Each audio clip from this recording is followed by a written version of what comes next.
Hi, and welcome to Art Inspiration with VKH. I'm Veronica, the V and the VKH. I have been an amateur artist for 4 years, the last 2 years focusing on watercolor. And I have been a teacher and I work in education for the last 24 years. So I love teaching and I love art, so welcome to my channel and welcome to Art with me. Okay, kids, it's very simple what you're gonna need if you are just starting off in your watercolor painting journey. So I like this stuff. This is kind of like my medium level stuff. You can get this at Michael's or Hobby Lobby or Amazon. It's called the 100 pound cold press or 300 gram cold press. It's not the best paper that's out there, but it's also not the worst.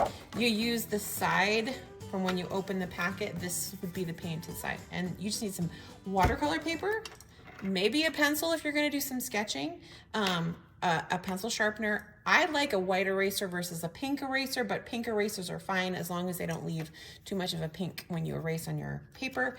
And then some paintbrushes, a little jar for some water, and your paint palette. And that's it. And this is kind of a fancy paint palette, but it's really not. You could even get one of those Crayola, you know, the one like the thin ones that has just a couple colors in it. And that is great to get you started, kids. Okay, for kids or for adults that want a little bit more instruction with their supplies, this is a little bit more involved. So first, I always have some sort of cardboard mat. This one I just took from like an Amazon shipment, and you can see that they have tape on them, because what you end up doing is you take your watercolor paper, and I always have this any colored painter's tape that will peel off really nicely and easily, and you're gonna always, you know, stick it down to your cardboard so that once you apply water to it, it does tend to buckle or bulge. So you want your paper laid nice and flat, just like this around the top. Actually, what I like to do is I always do a border with the tape. So I go right up to the top edge and make a nice straight border and go all the way across and then go all the way around all 4 sides. So anyway, painter's tape, cardboard, great first things that you're gonna need. And then the kind of paper that you have is dependent on the quality that you're looking for. This Arches is super fancy paper. I kind of save this for my really, really good paintings that maybe I'm gonna give a painting to my dad or my mom or whatever, or I'm gonna sell something. Like, this is the paper that I'm gonna wanna use. It's 140 pounds cold pressed or 300 grams cold pressed, and that's just how they make the paper. And this paper is a bigger size, as you can see, versus this one. This one I use all the time. This one, the Arches, I get this online on Amazon. This Canson you can get online on Amazon, but you can also get it at Michael's and paper stores. It's the same thing. It's 140 pounds, 30 grams. It's less expensive than this because this is better quality and this is bigger, but this is great paper to use, and you always use the top side of the paper from when you peel it off of your book. Okay, so that's your paper. And they also make small little sizes like postcard sizes or 8 by 11 sizes, or even bigger than this. So it's kind of just up to you. But you could also get like the less expensive stuff to start with, because it's totally fine, because you're gonna be learning in the beginning anyway. Okay, and then I have a paintbrush set that looks like this, and it has a couple more paintbrushes in it that I've taken out. And I love a paintbrush set like this.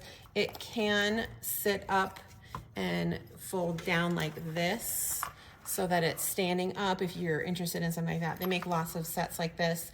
I noticed that my favorite brushes, because I'm a detail artist, I like the smaller brushes, but these bigger brushes are also super duper fun.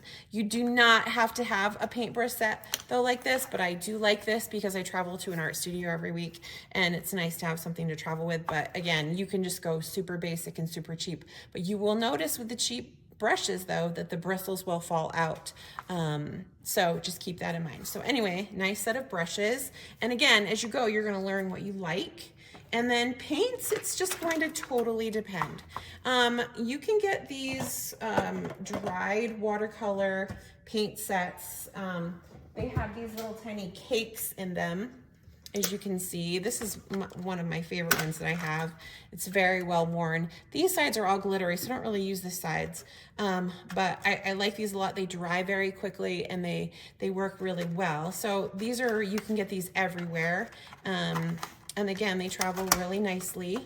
But if you want like authentic watercolor, then you're gonna want to get watercolor tubes of paints like this. And then what you'll have to do, and I'll make a video showing this, is you are going to pipe the watercolor tubes into here and create your own little cake palette, and then you just label what colors they are. And these are great and fun as well, but there's nothing wrong with starting with something like this if that floats your boat. And then you're gonna need some sort of palette to mix your paints. This is my favorite one. I paint a lot of landscapes, so I will almost always have these same colors, blues and greens and grays and some oranges, browns and yellows, and sometimes red for flowers, but you'll want something to mix it in. This is great. It's small. Again, it's super travel sized. They make them in all sizes. And then you're gonna want to have a pencil. This is just a number 2 pencil, but I do have drawing pencils, a ruler, a pencil sharpener. It could be electronic, but I like this one. It just works just fine. And then I like a white eraser. My art teacher really strongly recommends the white versus the pink, because sometimes when you have to erase, the pink will leave a mark on some paper. So, and that is definitely not something that you want. You always want to have paper towels everywhere for blotting or for wiping down your excess water, things like that. And then some sort of cup to keep your water in. I actually always have 2, because I want a clean water cup and then I want a dirty water cup. And then you're just gonna want some sort of space to work. And you have those things, and then you're pretty much set and ready to go.